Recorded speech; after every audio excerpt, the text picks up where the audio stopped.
देखो ये class 10th का मैथ का पेपर है, ठीक है। तो ये पहला पार्ट है।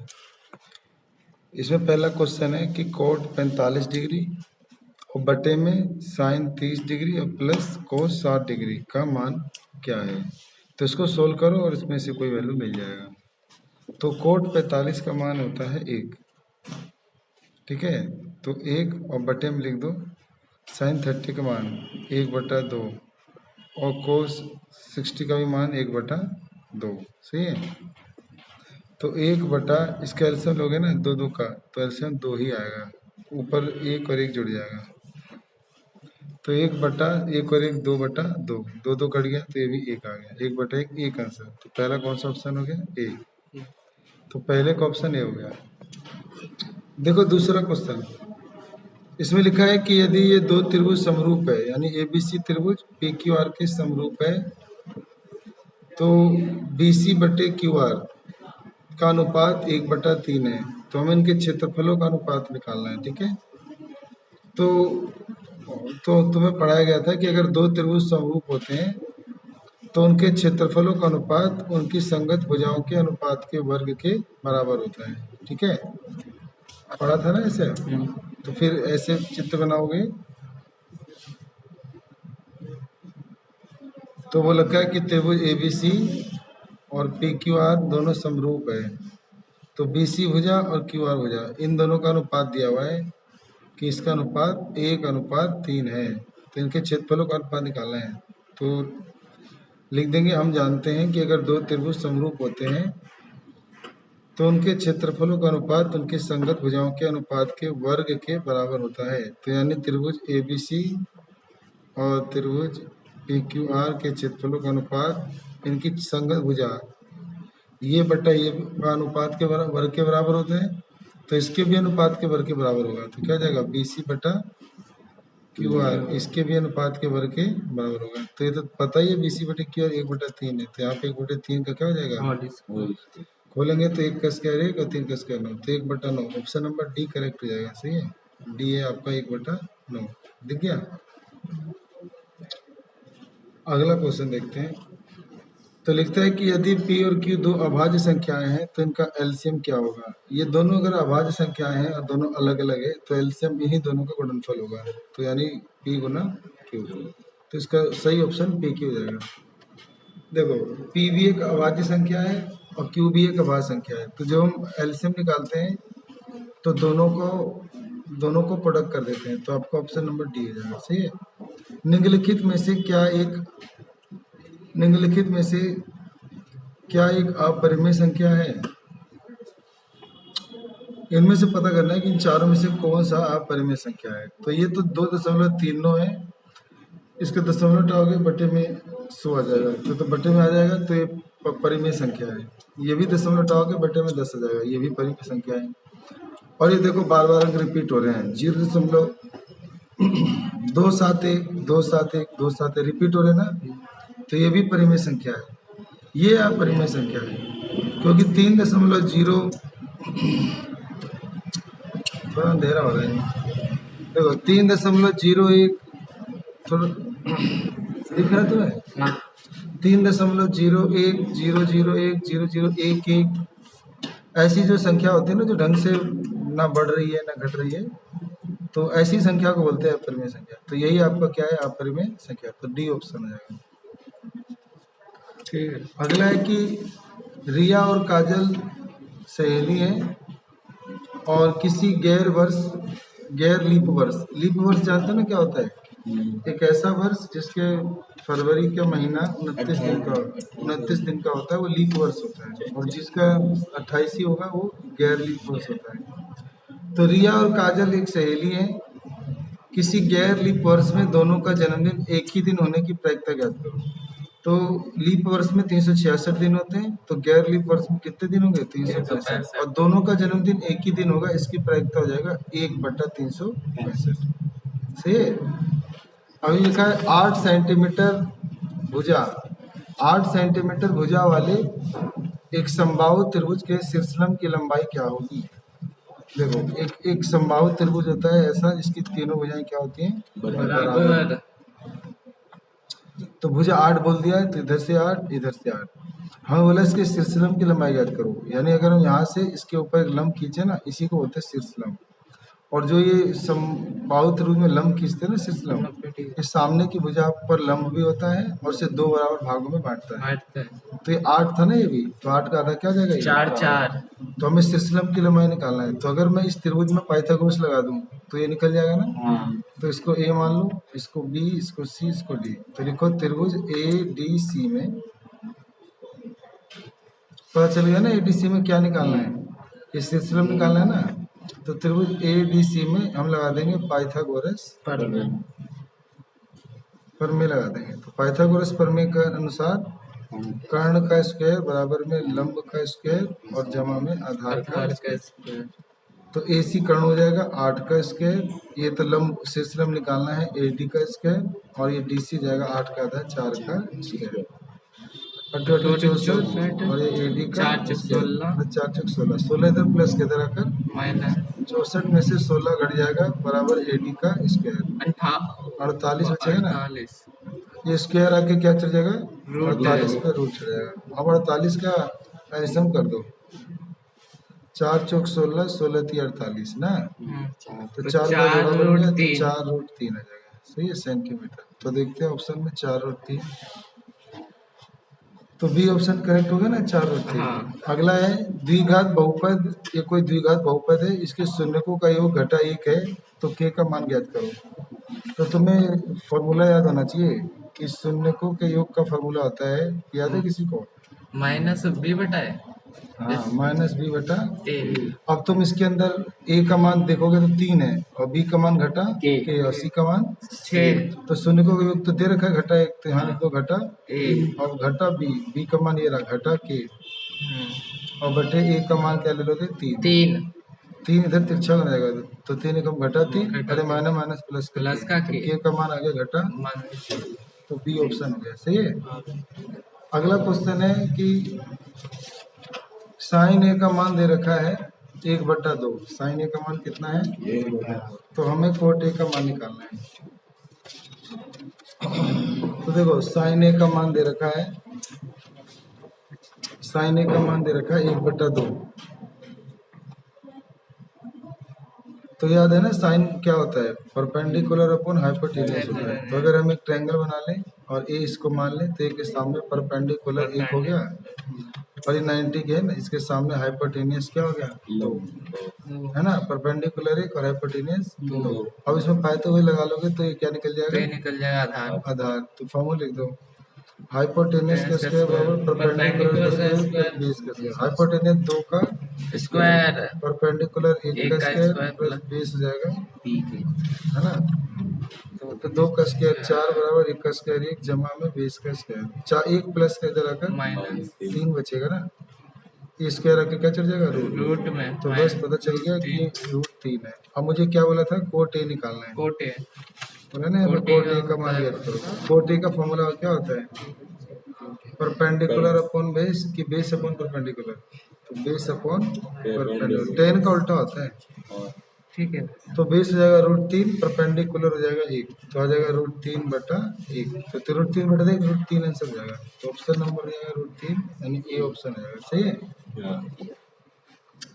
अब ये देखते हैं अगला वाला, कहता है कि ये बहुपद के f(x) के शून्य उस बिंदु के निर्देशांक है जहाँ पर ये जो y बराबर f(x) का ग्राफ काटता है। देखो कभी कोई फंक्शन x के टर्म में दिया होता है तो उसके शून्य कैसे निकालते हैं, तो जब ना किसी फंक्शन का जो ग्राफ है, मान लो कोई ये ऐसे फंक्शन है, ये फंक्शन माने कोई समीकरण है और इसका एक ग्राफ है, तो इसका जो ग्राफ है ना, ये x को जितनी बार काटता है उतने शून्य होते हैं। तो ये 1 बार काटा तो 1 शून्य, 2 काटा 2 शून्य, 3 में 3, यानी इस बहुपद के 3 शून्य हैं। तो यानी हम शून्यकों को कैसे पता करते हैं, तो जो y x को काटता है, किसको काटता है, तो जब भी y बराबर f(x) दिया हो तो हम देखेंगे कि वो x को काटता है, तो शून्य जो होता है x के ऊपर बिंदु होता है। और अगर यूं लिखा होता है ना, पेपर में यूं लिखा जाए कि x बराबर fy, x बराबर fy, तो फिर yx आंसर हो जाएगा। ठीक है, समझ आ गया। देखो अगला, ए का वह मान जिसके लिए 3 कोमा ए समीकरण इस समीकरण पर स्थित है, यानी समीकरण के ग्राफ पर ये बिंदु स्थित है। तो इधर x है ना, x की जगह ये 3 पुट कर दो और y की जगह a पुट कर दो, तो तुम्हारा सोल्व करने पे जो भी आंसर आएगा ये का मान आ जाएगा। सही है। तो 2x घटा 3y बराबर 5 बोल रखा है कि इस समीकरण पे ये वाला बिंदु स्थित है, तो यहाँ पे पुट कर दो x की जगह 3, देखो x की जगह 3 और y की और जगह y की जगह a रख दो। सही है। तो x की जगह 3 और y की जगह a रखना है, तो रख दो।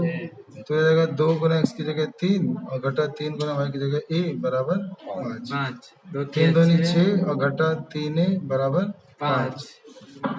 ये घटा का 3 है उधर जाके क्या हो जाएगा, प्लस का 3 है, और जो प्लस का 5 इधर आकर माइनस हो जाएगा। तो यहाँ बचेगा 1 बराबर 3 a। अब 3 बटे में जाएगा तो 1/3, a का मान आ जाएगा 1/3। तो आपका 1/3 ए ऑप्शन है। ठीक है। हाँ लिखा है कि यदि पीए मतलब घटना ए के होने की प्रायिकता को लिखा है। यदि पीए किसी घटना की प्रायिकता को दर्शाता है तो क्या पीए 0 से छोटा होता है? नहीं। क्या 0 से बड़ा होता है? हाँ। क्या 0 और 1 के बीच होता है और इसके बराबर होता है? हाँ। तो सी ऑप्शन सी ज्यादा सही है। ऑप्शन सबसे अच्छा है। अब 0 से बड़ा तो बोला है, लेकिन 0 से बड़ा कितना होता है? 0 से बड़ी तो सभी संख्या होती है, तो इसीलिए ये ऑप्शन नहीं है, ये ऑप्शन होता है। याद है ना, प्रायिकता हाँ। बताया था 0 या एक के -1 और 0 भी गलत है ना, तो यानी सही ऑप्शन सही है। बोला यदि बहुपद बराबर 5x² plus 13x minus m के शून्य एक दूसरे के व्युत्क्रम है तो m का मान क्या होगा? ठीक है। कह रहा है यदि ये जो बहुपद है, बहुपद क्या दिया हुआ है लिख लेते हैं।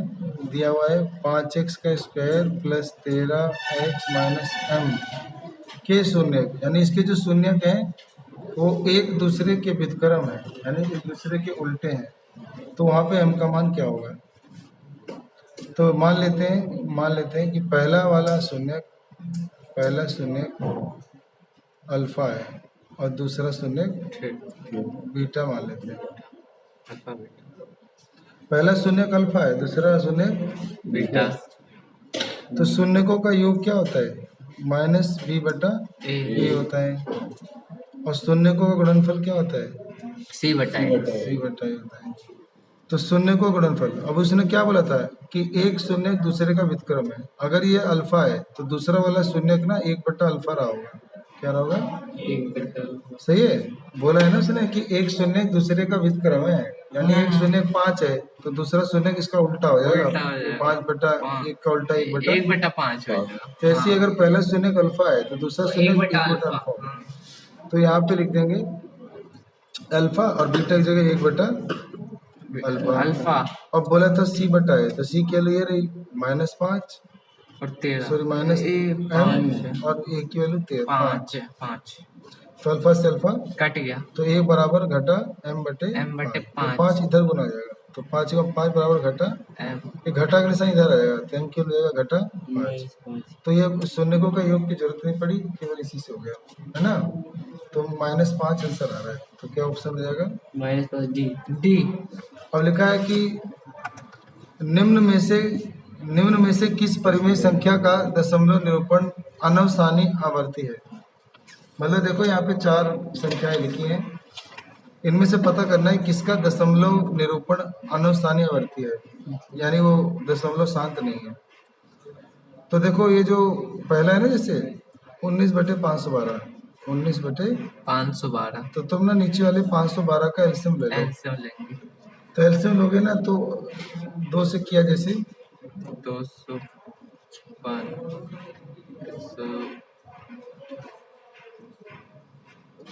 32, 16, 8, 4, 1। तो 1 2 3 4 5 6 7 8 9, यानी इसके नीचे ना सिर्फ दो ही आ रहे हैं और 2 की 9। तो जिसके ऊपर वाला संख्या अंश होता है और नीचे वाला हर होता है। अगर किसी के हर में 2 या 5 या 5 दूनी 10 होता है, अगर ये तीन संख्याओं का गुणा जाए तो वो संख्या शांत होता है। शांत होता है। तो ये तो शांत हुआ, ये अनवसानी आवर्ती नहीं हुआ। ऐसी है तुम 3125 का भी फैक्टर करोगे तो ये भी तुम्हारा आएगा 5 की पावर 5, तो ये भी शांत है।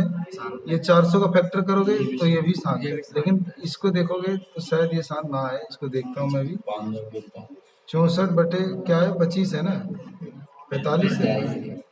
देखो 64 बटे 45, 45 कैसे लोगे ना, 3 तिया 9 और 9 बचे 3 आ रहा है। तो देखो यहाँ पे 5, तो अगर 5 ही आता या 2 ही आता या 2 5 आता या 10 आता तो शांत हो जाता। लेकिन इनके अलावा 3 आ गया ना, 3 एक अभाज्य संख्या है और 3 से ऊपर वाला कट भी नहीं रहा है, तो यही आपका क्या उत्तर हो जाएगा, अनवसानी। अनवसानी आवर्ती। सही है ना। तो लिख देंगे कि ऑप्शन नंबर डी वाला अनवसानी आवर्ती है। क्यों है? क्योंकि इसका जो हर है ना वो 5 या 2 का गुणज नहीं है, मल्टीपल नहीं है। ठीक है। क्वेश्चन नंबर 14वां, इसमें लिखा है कि त्रिभुज ABC, जैसे मैं बना लूं अगर, तो लिखा है त्रिभुज ABC की भुजाओं AB और AC पर, भुजा AB और AC पर क्रमशः बिंदु D पर क्रमशः बिंदु D तथा E इस प्रकार है। थोड़ा लिखने में गलती हो गया, इसमें बिंदु D है और इसमें बिंदु ए है। और वो इस प्रकार स्थित है कि AD 2 है। अगर हम AD को नापे तो कितना पाया गया, 2 सेंटीमीटर, और BD कितना है, 3, और ये EC लिखा है 1.5, तो वो लिखा है, और ये भुजा इसके समांतर है और D वाली भुजा BC के समांतर है। तो हमें A ही निकालना है। तो याद आ रहा है कैसे करेंगे? कैसे करेंगे बताओ? उसका आधारभूत समानुपातिक। हाँ, तो लेकिन त्रिभुज ABC में ये भुजा इसके समांतर है। तो मैंने पढ़ाया था, अगर किसी त्रिभुज की एक भुजा के समांतर एक ऐसी रेखा खींची जाए जो अन्य दो भुजाओं को दो भिन्न भिन्न बिंदु पे प्रतिच्छेद करे, तो ये दोनों, तो ये जो भुजा होती है ना, इन दोनों भुजाओं को समान अनुपात देते हैं। तो इसको बोलते हैं अथेल्स प्रमेय या फिर आधारभूत समानुपातिकता समानुपातिकता प्रमेय। इसको इंग्लिश में बोलते हैं basic propensity theorem, basic proportionality theorem. तो क्या हो जाएगा, AD है ना, AD बटा DB का अनुपात बराबर हो जाएगा AE बटा AC, तो 2/3 बराबर हो जाएगा AE और बटा 1.5। अब ये जो बटे में इससे मल्टीप्लाई हो जाएगा तो 2/3 और गुना ये इससे गुना हो जाएगा 1.5। अब 1.5 को 2 से गुना करोगे तो 3/3 और ये कट जाएगा तो क्या आंसर आएगा 1। तो ए का आंसर क्या आ गया, 1 सेंटीमीटर। ये आपका आंसर हो गया। ठीक है। अब ये बोला क्या है ना कि यदि tan 2a बराबर में कोट A माइनस का 12 डिग्री है, मतलब tan 2a बराबर कोट A घटा 12 डिग्री है जहाँ 2a न्यून कोण है, तो a का मान ज्ञात करना है। तो देखो ये tan 2a बराबर क्या दिया हुआ है, कोट A माइनस 12। तो जब भी ऐसे लिखा जाए ना कि जो एंगल है ना A और B जो भी है ये न्यून कोण है यानी एक्यूट एंगल है, तो यहाँ पर ना आप ना एक सूत्र लगा दो। एक सूत्र होता है tan थीटा को कोट में बदलने का। tan थीटा चेंज होता है कोट 90 माइनस थीटा। तो इस tan को हटा के कोट बना दोगे तो कोट हो जाएगा 90 डिग्री माइनस थीटा जगह 2 ही लिखना पड़ेगा। हाँ। और बराबर ये भी हो जाएगा कोट A घटा 12 डिग्री। अब ये भी कोट है ये भी कोट है, तो ये ना अपने आप एलिमिनेट हो जाते हैं, ऊपर में काट के नहीं दिखाना है। सही है। तो बचेगा क्या, 90 घटा 2 है और A घटा 12। अभी घटा का 12 इधर 90 में जुड़ जाएगा तो 102 हो जाएगा और घटा का 2 इधर आके ये भी जुड़ जाएगा 3 है। 3 के पाड़े से काट दोगे 3 3 3 12 34। तो ये का आंसर क्या आ रहा है, 34। तो बी ऑप्शन आएगा 34 डिग्री आ रहा है। सही है, आ गया ना। सही है। तो ये मैंने तुम्हें 15 क्वेश्चन करा दिए हैं। ठीक है, अगले पार्ट 2 में ना इसके आगे करा देंगे।